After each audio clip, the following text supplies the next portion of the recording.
Yan yung bagay na napakasimple sa buhay ng tao, no? Mamasyal lamang tayo sa isang magandang tanawin. Solve na yung isang araw natin na maghapon. Kasi nakakamiss talaga yung mga bagay na magkaroon ka ng banding na ganito. Mamamasyal, malalangap mo yung mga sariwang hangin at pumunta sa inyong probinsya. So, sa pagdating ng mga araw, maaari mo rin itong gawin sa pagsasakripisyo mo kung saan ka man. Kasi nakakamiss talagang bumalik sa iyong pinanggalingan para magkaroon ka ng time at moment na ganito para mamasyal dito sa probinsya.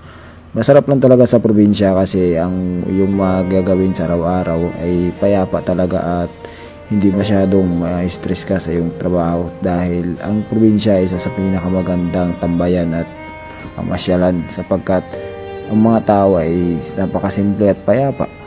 Kahit maglakad ka pa dyan ng ilang oras, walang ibang taong gagalaw sa iyo sapagkat ang buhay sa probinsya ay napakaganda.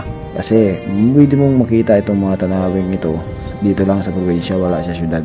So salamat din sa mga patuloy na pagtabay dito sa ating vlog at sana ay magkaroon ka rin ng moment na ganito sa araw-araw.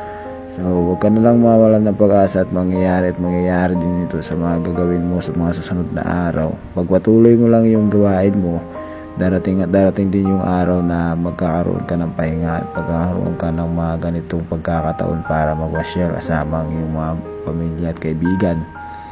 So, dito sa bandang ito, nakikita naman natin dito na napakalinis ng kapaligiran.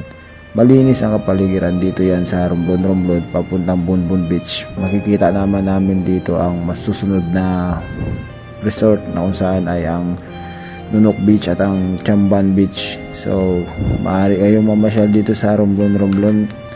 Libre lamang ang entrance sa Bonbon, 10 piso lamang po yung babayaran nyo para sa public entrance. So next po ay nagpunta kami dito sa Barangay Lonos. Then